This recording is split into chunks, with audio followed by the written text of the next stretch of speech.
تم لوگوں نے سمجھا، اس کی صراحت کوئی نہیں تھی، لیکن لوگ جو ہے چونکہ صراحت منفی بھی نہیں تھی مثبت بھی نہیں تھی، لہذا وہ رات کے وقت میں جب جو دن ہوتے تھے روزوں کے، ان کی راتوں میں وہ اپنی جو بھی ایک طبعی ضرورت ہے، جو ہم بستری ہے میاں اور بیوی کی، شوہر اور بیوی کی، وہ کر گزرتے تھے جذبات کے اندر، جو بھی اس وقت ان کی احتیاج ہوئی، دل میں کھٹک رہتی تھی کہ پتہ نہیں ہم نے یہ صحیح کام کیا نہیں کیا، غلط کیا.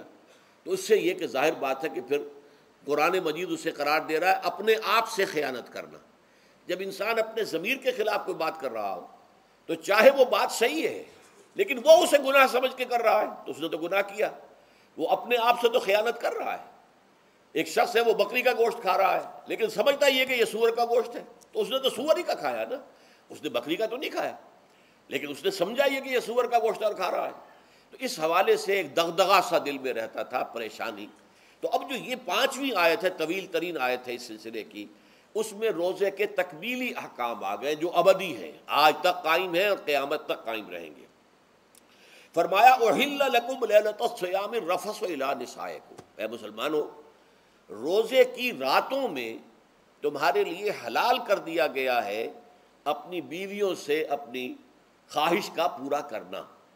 رفث الی نسائکم ہن لباس لکم وانتم لباس لہن، وہ تمہارے لیے بمنزلہ لباس ہیں.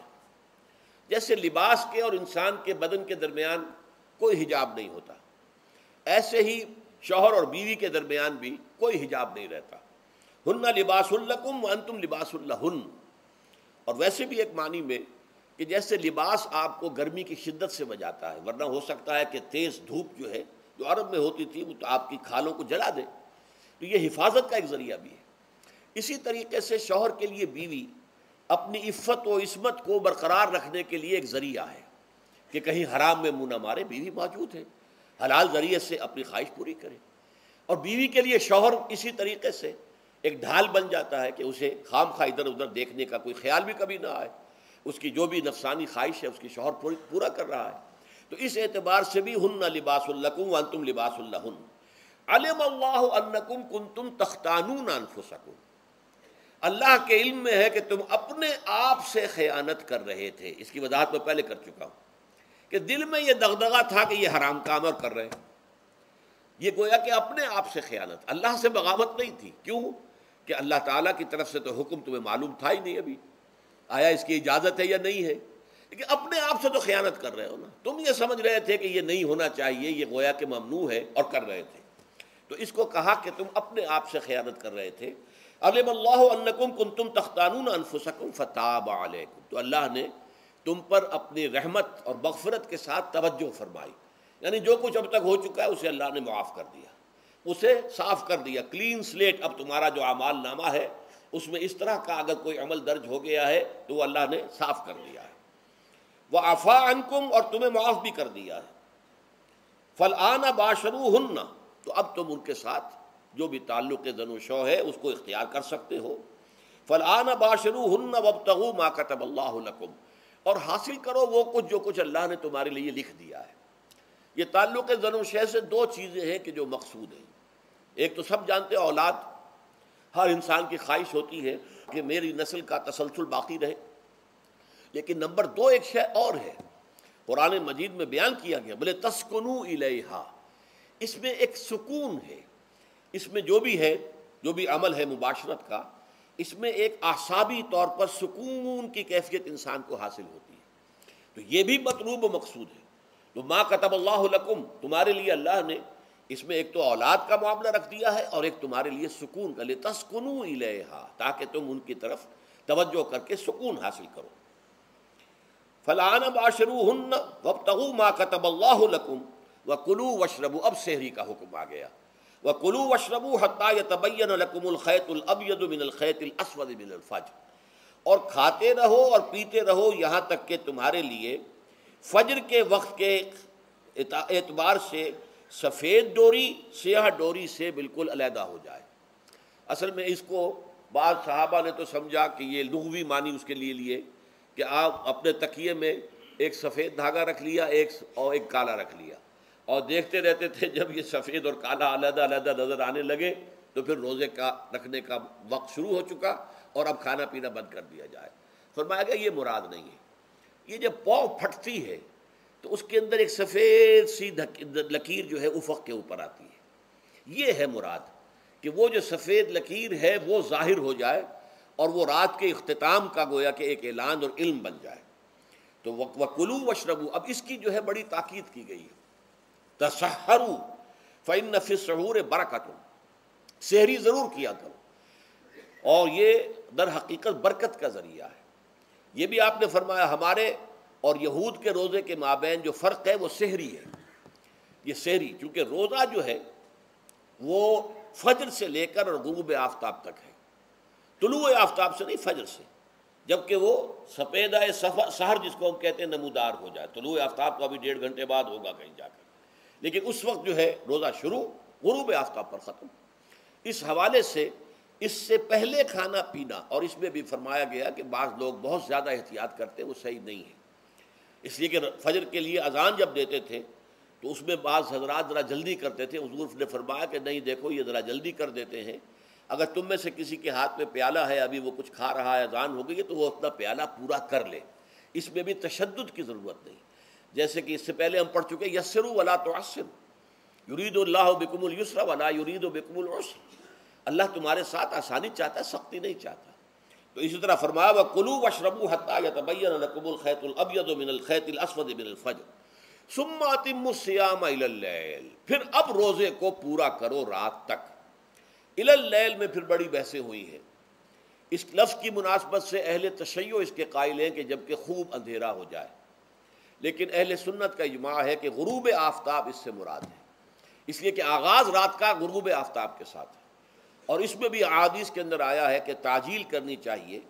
بعض لوگ وہی جو میں نے عرض کیا کہ تقویٰ کے تحت جو ہے، جیسے کہ سفر میں بھی روزے رکھتے ہیں، یا 104 بخار کے درجے میں بھی وہ روزہ قضا کرنے کو تیار نہیں ہوتے، ایسے ہی وہ تاخیر کرتے ہیں اپنے تقوی کے حساب سے، کہیں ایسا نہ ہو، کوئی غلطی نہ ہو جائے، کہیں یہ نہ ہو جائے، کہیں وہ نہ ہو جائے، تو پھر اس کے اندر وہ افطار میں، تو آپ نے فرمایا کہ قوم جو ہے اسی وقت صحیح رہے گی جب کہ وہ افطار میں عجلت سے کام لے، یعنی سحری کے اندر بہت زیادہ جلدی کرنے کی ضرورت نہیں، اگر اذان ہو رہی ہے اس کے دوران بھی اگر کچھ کھا پی رہے ہو تو کھا پی لو، مکمل کر لو۔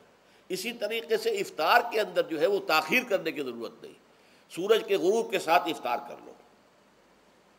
وَلَا تُبَاشِرُوهُنَّ وَأَنْتُمْ عَاكِفُونَ فِي الْمَسَاجِدِ، ہاں اپنی بیویوں سے تم مباشرت نہ کرو، تعلق زن و شوق قائم نہ کرو جب کہ تم مسجدوں کے اندر معتکف ہو۔ یہ اعتکاف کا ذکر ہو گیا۔ رمضان کے آخری عشرے میں یہ اعتکاف جو مسنون ہے کہ 21ویں شب سے شروع ہو جائے گا، یعنی 20واں روزہ ختم ہوا اس کے ساتھ یہ اعتکاف شروع ہو گیا، اور پھر اعتکاف مسنون جو ہے وہ جب تک کہ چاند نظر نہ آ جائے شوال کا، عید کا، تو اس وقت تک یہ اعتکاف جاری رہے گا۔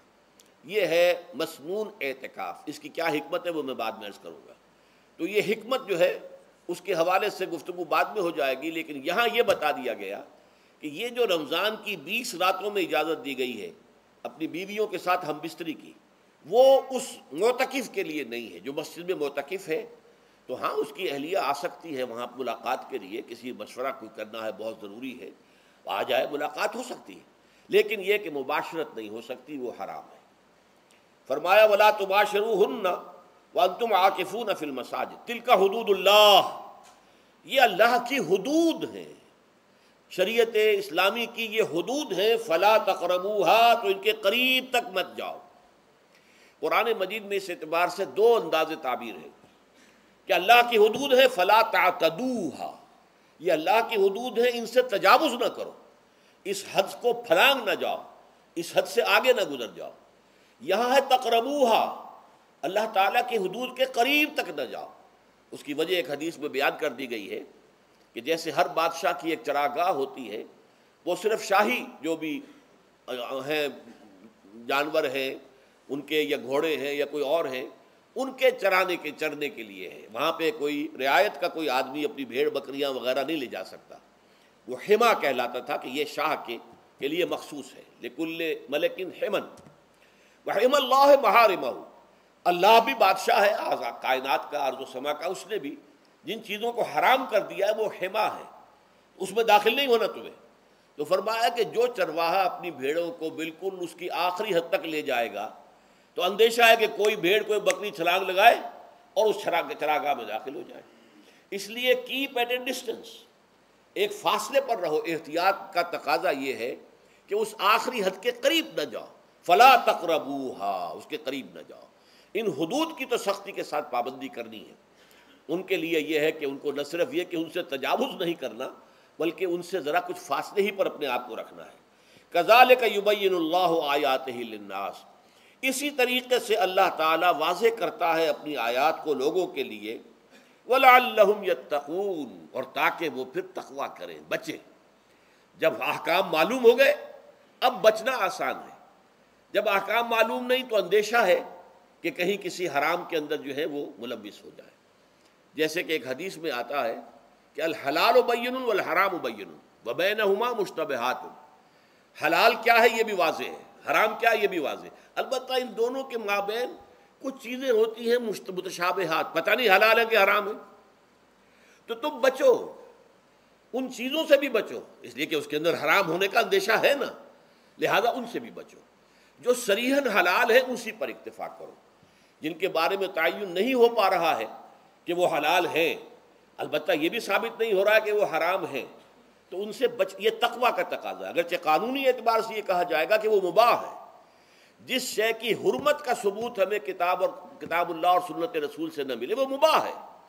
لیکن یہ ہے کہ تقویٰ کا تقاضا یہ ہے. قانون کا تقاضا یہ کہ مباح کو آپ اختیار کریں گے تو آپ پر گرفت نہیں ہوگی، اس لیے کہ اس کی حرمت ثابت نہیں ہے. لیکن تقویٰ کا تقاضا یہ ہے کہ آپ صرف اس شے پر اکتفا کریں کہ جس کے حلال ہونے کے لیے ثبوت اور دلیل موجود ہے. تو یہ ہے کہ تلک حدود اللہ فلا تقربوها کذالک یبین اللہ لکم للناس آیاتہ للناس لعلہم یتقون. یہ احکام ہے تکمیلی روزے کے، جس کے ضمن میں نے کچھ احادیث نبویہ کے حوالے سے بھی ان کی مزید وضاحت کر دی. اب آئیے تیسری بات، روزے کا اصل حاصل کیا ہے. اب پہلی آیت پر ہمیں توجہ دینی ہوگی. یا ایھا الذین آمنوا کتب علیکم الصیام، اہل ایمان تم پر روزہ فرض کیا گیا، لکھ دیا گیا، طے کر دیا گیا. اگرچہ جیسا کہ میں نے عرض کیا یہ ابتدائی حکم ہے اور اس میں وجوب علی تخییر وہ بعد میں آ چکا دوسری آیت میں. کما کتب علی الذین من قبلکم، جیسے کہ یہ فرض کیا گیا تھا ان پر جو تم سے پہلے تھے، یعنی یہود اور نصارہ، ان پر بھی یہ روزہ جو ہے یہ فرض تھا. البتہ احکام مختلف ہو گئے. جیسے جمعے کا دن اور جمعے کو چھوڑ کر یہودیوں نے سبت کا دن اختیار کیا، عیسائیوں نے جو ہے وہ سنڈے کو اختیار کر لیا. لیکن احکام میں فرق ہے. وہاں پورے سبت کے دن، ہفتے کے دن کاروبار دنیاوی مطلقاً حرام. لیکن ہمارے ہاں شریعت کے اندر آسانی پیدا کی گئی کہ صرف جمعے کی اذان سے لے کر نماز ادا ہو جانے تک وہ حرام ہے. لیکن باقی یہ ہے کہ اس سے پہلے بھی اگر کرو اور بعد میں جب فَإِذَا قُضِيَتِ الصَّلَاةُ فَانتَشِرُوا فِي الْأَرْضِ وَابْتَغُوا مِن فَضْلِ اللَّهِ، جب نماز ادا ہو چکے تو جاؤ، منتشر ہو سکتے ہو زمین میں اور اللہ تعالیٰ کے فضل کو تلاش کر سکتے ہو. تو اسی طریقے سے اگرچہ حکم روزہ جو ہے وہ تو سابقہ امتوں میں بھی تھا، لیکن یہ اس کے احکام جو ہیں ان کے اندر تغیر و تبدل ہے. کتب علیکم الصیام کما کتب علی الذین من قبلکم لعلکم تتقون، تاکہ تمہارے اندر تقوی پیدا ہو جائے. اب یہ ہے حکمت صوم کی پہلی آیت. تقوی کسے کہتے ہیں؟ بچنا. کس چیز سے بچنا؟ اللہ نے جو چیزیں حرام کی ان سے بچنا، اللہ کے احکام کو توڑنے سے بچنا. دیکھیے یہ لفظ جو ہے اس کا مادہ ہے وا، قاف اور یا، وقا. وقا یقی کے معنی ہے کسی کو بچانا. ہم دعا مانگتے وقنا عذاب النار، اے اللہ ہمیں آگ کے عذاب سے بچا لے. لیکن اتقا بنتا ہے باب افتعال، واو تے میں شامل ہو گئی تو اتقا، اور اسی سے تقوی ہے. تقوی کے معنی کیا ہے؟ بچنا، خود بچنا. وقا یقی دوسرے کو بچانا. بچنا اللہ کے احکام کو توڑنے سے، اللہ کی حرام کردہ چیزوں میں ملوث ہونے سے، اللہ کے غضب سے، غصے سے، اللہ کی ناراضگی سے، اور آخرت میں اللہ کے عذاب سے. یہ بچنے کی روش ہے. پوری زندگی میں بھی اس کو جاری رکھو. یہ تقویٰ زندگی میں کیا ہوگا؟ اللہ کے احکام کو توڑنے سے بچنا، اللہ کی حرام کردہ چیزوں میں ملوث ہو جانا، ان کا استعمال کرنا، کھانے پینے سے متعلق ہوں یا وہ شہوت سے متعلق ہوں یا کسی اور چیز سے متعلق ہوں، اس سے بچنا۔ اور یہ بچنا جو ہے آخرت میں نتیجہ خیز ہوگا، جہنم سے بچاؤ ہو جائے گا، آگ کے عذاب سے نجات مل جائے گی۔ اچھا، روزے کا اس سے تعلق کیا ہے یہ سمجھ لیجئے۔ دیکھیے، ہمارے گناہوں کا سب سے بڑا سبب ہمارے نفسانی تقاضے ہیں۔ ہم ایک حیوان بھی ہیں، اور حیوان سے برتر بھی کچھ ہے، وہ میں بعد میں عرض کروں گا، لیکن حیوان تو ہے۔ جیسے ہر حیوان کو کچھ خوراک کی ضرورت ہے، ہمیں بھی ضرورت ہے۔ ہر حیوان کو بقائے نسل کا معاملہ جنسی ہے، وہ ہمارا بھی ہے۔ ہر حیوان کو کوئی نہ کوئی سر چھپانے کی جگہ چاہیے، کوئی گھونسلہ ہو، کوئی کھو ہو، کوئی بل ہو، کچھ بھی ہو، کچھ تو چاہیے آخر۔ اسی طریقے سے ہمارے سارے تقاضے ہیں۔ حیوانات کو بھی آرام چاہیے، ہمیں بھی آرام چاہیے۔ یہ حیوانی تقاضے جو ہیں، جن کو ہم کہیں گے اینیمل انسٹنکٹس، ہمارے وجود کے اندر ہیں یہ، اور ان کا تقاضا ہمارے اندر سے ابھرتا ہے۔ اسی کو اڈ اینڈ لیبیڈو کہا ہے فرائڈ نے۔ جدید نفسیات کا بابا آدم جو ہے وہ فرائڈ ہے، اس نے اسے اڈ اور لب سے تعبیر کیا ہے، اس سے اوپر سیلف کو لایا ہے، اور اس کے بعد جو ہے وہ سپر ایگو ہے۔ تو یہ تین درجے اس نے متعین کیے ہیں، اور میں اس کی دقت نظر، ایکیوٹی آف آبزرویشن کا بہت قائل ہوں۔ اگرچہ نظریات کا جو نتیجہ اس نے نکالا ہے وہ غلط ہے، لیکن ایکویٹی آف آبزرویشن کا قائل ہوں کہ اس نے انسانی شخصیت کے 3 لیولز کو آئیڈینٹیفائی کیا ہے۔ یہی 3 لیولز ہمارے ہاں ہیں، نفس، قلب، روح، یہ 3 لیولز ہیں۔ اس نے کہا اڈ اینڈ لیبیڈو یہ لوسٹ ہے، پھر ایگو، سیلف، پھر سپر ایگو۔ 3 لیول وہ بھی مانتا، اگرچہ ان کی تعبیر اس نے غلط کی ہے، لیکن جہاں تک اڈ اور لیبیڈو کی تعبیر ہے وہ صحیح ہے، وہ حیوانی تقاضے ہیں۔ اچھا، ان حیوانی تقاضوں کے بارے میں یہ بات بالکل واضح رہنی چاہیے کہ یہ اندھے بہرے ہیں، انہیں صرف اپنی گریٹیفیکیشن، اپنے تسکین سے جو ہے ساری بحث ہے، اس سے کوئی غرض نہیں کہ حلال ذریعے سے ہو حرام ذریعے سے ہو۔ پیٹ کھانے کو مانگتا ہے بھوک کے اندر، اب آدمی جو ہے حرام کے اندر بھی بیمار بیٹھتا ہے، یہاں تک کہ خود شریعت اجازت دیتی ہے کہ اگر جان پر بن جائے آدمی جو ہے وہ فاقے سے مر رہا ہو تو وہ کوئی حرام چیز کھا کر بھی اپنی جان بچا سکتا ہے، لیکن عام حالات میں نہیں۔ لیکن ہو سکتا ہے ہمارا چٹخارا جو ہے وہ حرام کی طرف ہمیں لے جائے۔ کسی کو واقعتاً اللہ نہ کرے کہ سور کے گوشت کا چسکا لگ جائے، وہ اس کے بغیر بچتا ہی نہیں، کھاتا ہے۔ شراب کی عادت ہو گئی، پیتا ہے، یہ نہیں۔ تو ہمارا پیٹ مانگتا ہے، اور اسے اس سے غرض نہیں کہ حلال سے کھایا ہے یا حرام سے کھایا ہے۔ ہماری شہوت اپنی تسکین چاہتی ہے، اسے اس سے غرض نہیں کہ حلال سے یا حرام سے، جائز سے یا ناجائز سے۔ اسی طریقے سے ہمارے تمام تقاضے جو حیوانی ہیں، ایک تو یہ کہ بہت زوردار ہیں، اور چونکہ وہ اندھے بہرے ہیں، لہذا جو قرآن میں کہا گیا ان النفس لامارۃ بالسوء، یہ نفس تو بدی کا حکم دیتا ہی ہے۔ یہ گویا کہ اس کے اندر رجحان جو ہے انہیرنٹ ہے کہ وہ بدی کی طرف انسان کو ترغیب دلاتا ہے، چاہے وہ اپنی ضروریات سے متعلق ہو، چاہے چٹخاروں سے متعلق ہو، چاہے جو بھی لذت اسے درکار ہے اس سے متعلق ہو، چاہے وہ جنسی لذت ہے اور چاہے وہ طعام کی، یعنی جسے ہم کہتے ہیں کہ انسان جو ہے وہ اپنے پیٹ اور فرج کا غلام بن کر رہ جائے، اس لیے کہ جو تقاضا بھی آیا ہے اس کو وہ پورا کر رہا ہے۔ یہ جو کیفیت انسان کی ہے، اس کے لیے ایک مشق جو ہے وہ روزہ فراہم کرتا ہے۔ روزے کے آپ نے 12، 13، 14 گھنٹے کا بھی روزہ ہوتا ہے، بعض جگہوں پر 16، 17 گھنٹے کا روزہ ہوتا ہے۔ اس عرصے میں آپ اپنے نفس کو حلال چیزوں سے بھی روکے رکھتے ہیں۔ اس منہ زور گھوڑے کو جو ہے آپ اس کی لگام کس کر رکھتے ہیں کہ حلال بھی نہیں کھانے دے رہے۔ بھوک لگی ہوئی یا کھانا بہترین موجود ہے، نہیں کھا سکتے، اللہ کا حکم نہیں ہے، اللہ کی اجازت نہیں۔ شدید پیاس ہے، بہترین مشروبات فریج میں رکھی ہوئی ہے، نہیں کھا سکتے، نہیں پی سکتے، جائز نہیں ہے، حالانکہ حلال ہے، حرام نہیں ہے۔ بیوی موجود ہے، یا جیسے کہ لونڈیوں کا معاملہ ہوتا تھا، لونڈی موجود ہے، لیکن نہیں، آپ اپنی شہوت جو ہے وہ اس سے پوری نہیں کر سکتے۔ یہ پابندیاں نفس کے اوپر لگانا، یہ ایک مشق ہے، یہ ایک ریاضت ہے۔ اس ریاضت کا حاصل یہ ہونا چاہیے کہ انسان بقیہ 11 مہینوں میں اپنے آپ کو حرام سے تو بچائے نا. یہاں وہ حلال سے رکا ہوا ہے اللہ کے حکم سے کہ حلال چیز بھی نہیں کھا رہا، دن بھر نہیں پی رہا، دن بھر نہیں اپنی کوئی شہوت پوری کر رہا، دن بھر حلال ذرائع سے بھی، تو اس سے اس کے اندر یہ ایک اس کو ہم کہیں گے سیلف کنٹرول پیدا ہو جائے، اپنے نفس کو قابو میں کر لے.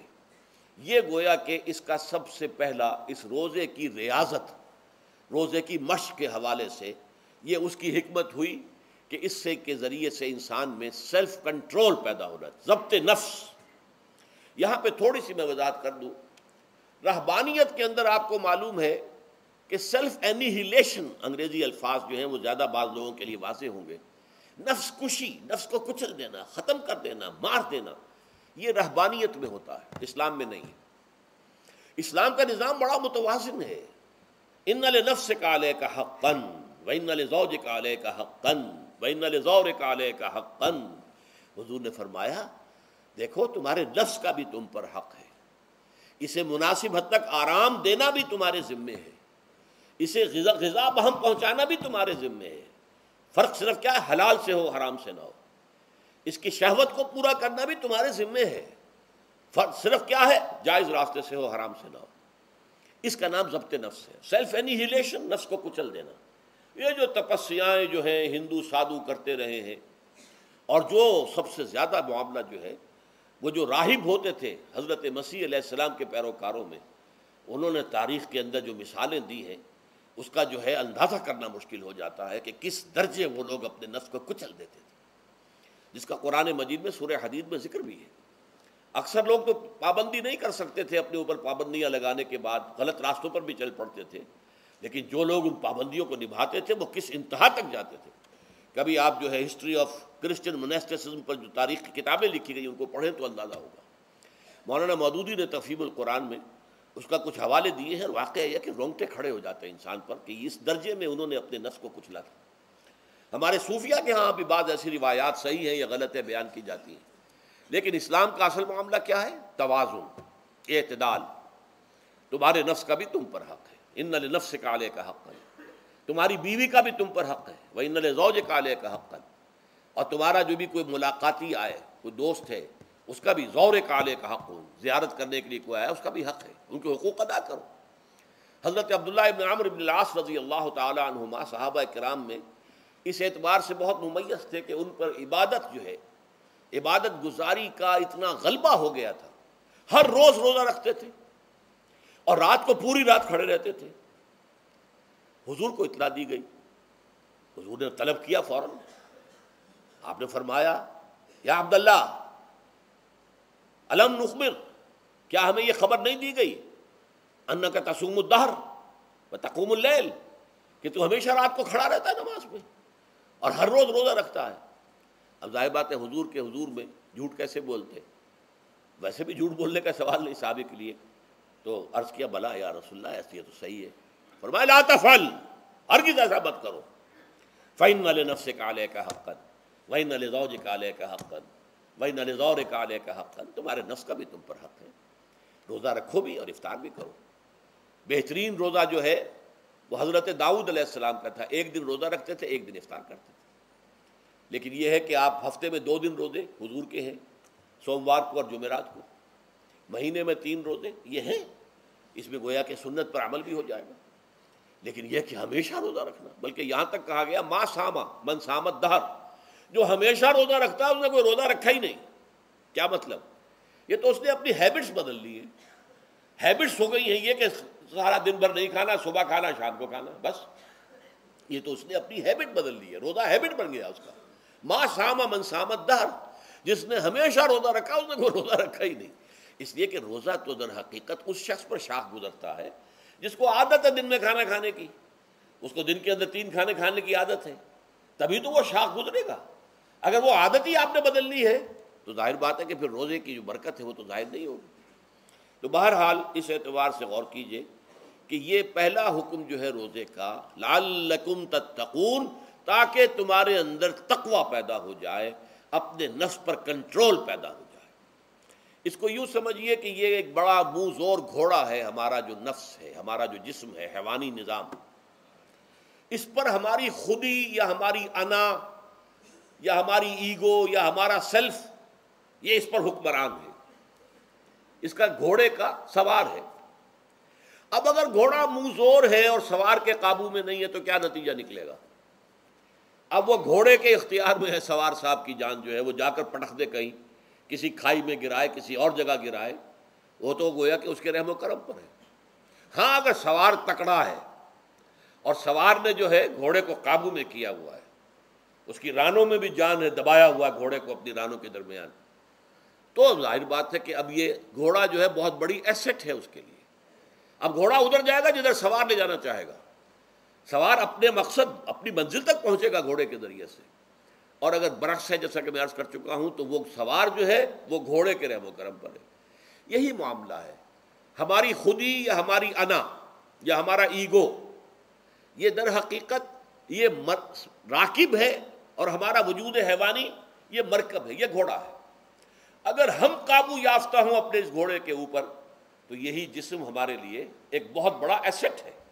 ہاتھوں سے نیکی کمائیں گے، پاؤں سے نیکی کمائیں گے، آنکھوں سے نیکی کمائیں گے، کانوں سے نیکی کمائیں گے، یہ ساری نیکیاں کمانے کا ذریعہ بن جائے گا۔ تلاوت قرآن سن رہے ہیں تو کانوں کی نیکی ہو رہی ہے، قرآن دیکھ کر پڑھ رہے ہیں تو آنکھوں کی نیکی ہو رہی ہے۔ یہ سارے ہمارے اعصاب، ہمارے تمام اعضاء و جوارح نیکی کا ذریعہ ہے۔ لیکن اگر کہیں یہ ہمارا نفس امارہ ایڈ اور لیبیڈو ہم پر قابو پا لے تو پھر ہم اس کے رحم و کرم پر ہیں، پھر وہ ہمیں جس کھائی میں چاہے گا گرا دے گا۔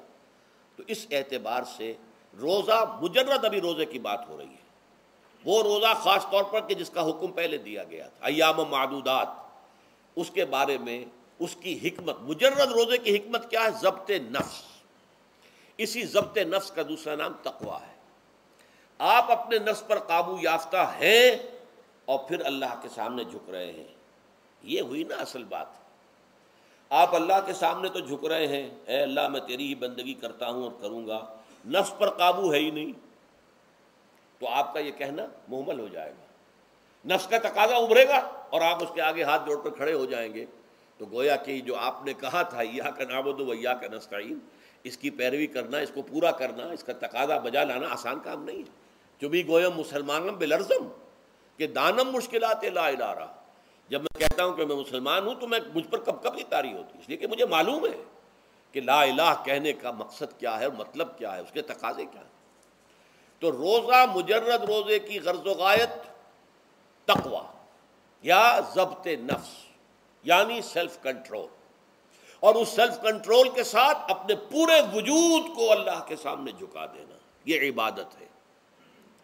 اب آئیے اس عبادت کے لیے، روزے کے لیے رمضان کا مہینہ کیوں منتخب کیا گیا بالآخر؟ پہلے تو وہ ہر مہینے کے 3 دن تھے، بالآخر مستقل تا قیام قیامت اور رمضان کا مہینہ ہے۔ اس کی علت کیا ہے؟ ظاہر بات ہے کہ سارے 12 مہینے اللہ ہی کے ہیں، ہفتے کے سارے دن اللہ ہی کے ہیں، دنوں میں سید الایام جمعے کا دن ہے، مہینوں میں سید الاشہر، یہ جتنے مہینے ہیں ان میں سردار جو ہے مہینوں کا وہ رمضان مبارک ہے۔ کیوں ہے؟ اب آپ پڑھیے تیسری آیت، شہر رمضان الذی انزل فیہ القرآن۔ رمضان کا مہینہ وہ ہے جس میں قرآن نازل کیا گیا، اور اس کی مزید کیا ہے تشریح کہ رمضان ہی میں وہ لیلۃ القدر ہے جس میں قرآن نازل کیا گیا۔ اب یہاں 2 چیزیں علیحدہ علیحدہ سمجھ لیجئے۔ ہمیں معلوم ہے کہ قرآن حضور پر نازل ہوا 32 برس میں، نہیں 22 برس میں، 610 عیسوی سے لے کر اس موضوع پر آج شام کو تقریر ہوگی انشاءاللہ مفصل تعارف قرآن کے ضمن میں، بعد نماز عشاء قرآن اکیڈمی کی مسجد میں، کیونکہ معلوم نہیں کہ آج چاند ہو جائے گا یا نہیں ہو جائے گا، لہذا دورہ ترجمہ قرآن کل سے شروع ہوگا، اور آج جو ہے تعارف قرآن اور سورہ فاتحہ کا کچھ مفہوم میں بیان کروں گا، تاکہ یہ کہ رمضان مبارک کے لیے تمہید ہو جائے۔ پھر اگر چاند ہو گیا تو چھوٹی چھوٹی صورتوں کے ساتھ ہم تراویح مکمل کر لیں گے، ترجمہ قرآن کے ساتھ تراویح کل سے شروع ہوگی۔ بہرحال اس ضمن میں رمضان کا چناؤ جو ہوا ہے تو یہ ترجیح بلا مرجح نہیں ہے، ایسے ہی نہیں ہے کہ یوں ہی اس کو ترجیح دے دی گئی، اس کی حکمت ہے، غایت ہے، علت ہے، اس کا سبب ہے۔ رمضان کا مہینہ وہ ہے جس میں قرآن نازل کیا گیا، اسی میں وہ لیلۃ القدر ہے جس میں قرآن نازل کیا گیا، اگرچہ ہم جانتے ہیں کہ حضور پر قرآن نازل ہوا ہے 22 برس میں، 610 عیسوی سے 632 تک۔ اس معمے کو کیسے حل کریں گے؟ اس کا حل کیا ہے؟ رمضان مبارک کی ایک شب مبارک لیلۃ القدر میں پورا قرآن لوح محفوظ سے دفعتاً پورا کا پورا سمائے دنیا، پہلا آسمان جو ہے ہمارا، اس کے اوپر نازل کر دیا گیا۔ اس کے لیے لفظ انزلہ، انزلہ ینزل انزالن کے معنی ہے دفعتاً کسی چیز کو اتار دینا، اور نزلہ ینزل تنزیلا کے معنی ہے رفتہ رفتہ درجہ درجہ درجہ درجہ درجہ اتارنا۔ اعلام، عالم یعلم اعلاما، کسی شے کو خبردار کر دینا، بتا دینا، بس ہم نے بتا دیا، تم جانو، تمہارا کام۔ تعلیم یہ ہے اس کو درجہ بدرجہ سمجھانا، اس کے دماغ میں اتارنا، دیکھنا کہ اتنی بات سمجھ گیا تو اگلی بات سمجھانا، یہ سمجھ میں آ گئی تو اگلی بات، تعلیم اس کو کہتے ہیں۔ تو انزال دفعتاً اتار دینا، تنزیل رفتہ رفتہ تدریجاً تھوڑا تھوڑا کر کے اتارنا۔ تو حضور پر تنزیل ہوئی ہے، فَإِنَّهُ نَزَّلَهُ عَلَىٰ قَلْبِكَ، جبرائیل نے اس قرآن کو تھوڑا تھوڑا تھوڑا تھوڑا کر کے، نزلناہ تنزیلا، رتلناہ ترتیلا، ہم نے تھوڑا تھوڑا کر کے اتارا ہے۔ لیکن لیلۃ القدر میں جو ماہ رمضان مبارک کی شب ہے آخری عشرے کی، اس میں پورا قرآن اتار دیا گیا تھا لوح محفوظ سے سمائے دنیا تک۔ شہر رمضان الذی انزل فیہ القرآن ھدی للناس وبینات من الھدی والفرقان۔ یہ قرآن کیا ہے، کیا بنا کر نازل کیا گیا؟ یہ حال ہے، یہ لوگوں کے لیے، پوری نوع انسانی کے لیے ہدایت ہے، اور یہ ہدایت بینات کی شکل میں آئی، واضح تعلیمات جن میں کوئی شک و شبے کی گنجائش نہیں، از خود روشن۔ بینہ اسے کہتے ہیں وہ شے جو از خود روشن ہو، جس کو ہم کہتے ہیں کہ آفتاب آمد، دلیل آفتاب، جب سورج طلوع ہو گیا تو اپنے وجود پر وہ خود دلیل ہے، اسے کسی اور دلیل سے ثابت کرنے کی ضرورت نہیں ہے، از خود واضح۔ تو بینات من الہدی، جو قرآن کی بنیادی ہدایت ہے وہ بینات پر مشتمل ہے، واضح چیز ہے، جو انسان کے لیے، اس کی فطرت کے لیے جانی پہچانی چیزیں ہیں۔ یہ کوئی باہر کی چیز نہیں آ رہی ہے، اس کے قلب کی گہرائیوں کے اندر یہ سب کچھ موجود ہے، اور اس کی گواہی اس کے قلب کی گہرائیوں سے نکلتی ہے کہ ہاں، دیکھنا تقریر کی لذت کے جو اس نے کہا، میں نے یہ جانا کہ گویا یہی میرے دل میں ہے، اس نے تو میرے اپنی فطرت کی ترجمانی کی ہے۔ والفرقان، بینات من الہدی والفرقان، یہ بینات کا اطلاق فرقان پر بھی ہو رہا ہے، حق و باطل کے اندر فرق کر دینے والی شے۔ بین صورت میں یہ حق ہے، یہ باطل ہے، یہ جائز ہے، یہ ناجائز ہے، یہ غلط ہے، یہ صحیح ہے۔ یہ ہے قرآن مجید کی عظمت کا بیان۔ ویسے تو عظمت قرآن قرآن مجید کے اندر بہت سے مقامات پر آئی ہے، اور بڑے ہی پرشکو انداز میں بھی آئی ہے، لیکن یہ اس وقت موقع نہیں ہے اس میں جانے کا۔ یہاں جو قرآن کا تعارف کرایا گیا، ھدی للناس وبینات من الھدی والفرقان، اور یہ رمضان میں نازل کیا گیا، لہٰذا رمضان کا مہینہ جو ہے اس عبادت کے لیے خاص اور مختص کر لیا گیا۔ فمن شہد منکم الشہر فلیصم، تو جو کوئی بھی تم میں سے اس مہینے کو پائے یا اس میں مقیم ہو، وہ لازماً روزہ رکھے۔ میں بیان کر چکا ہوں، یہ وجوب علی العین ہے، اس کے اندر اب اختیار نہیں ہے، لیکن یہ کہ اگر من کان منکم مریضا او علی سفر فعدۃ من ایام اخر۔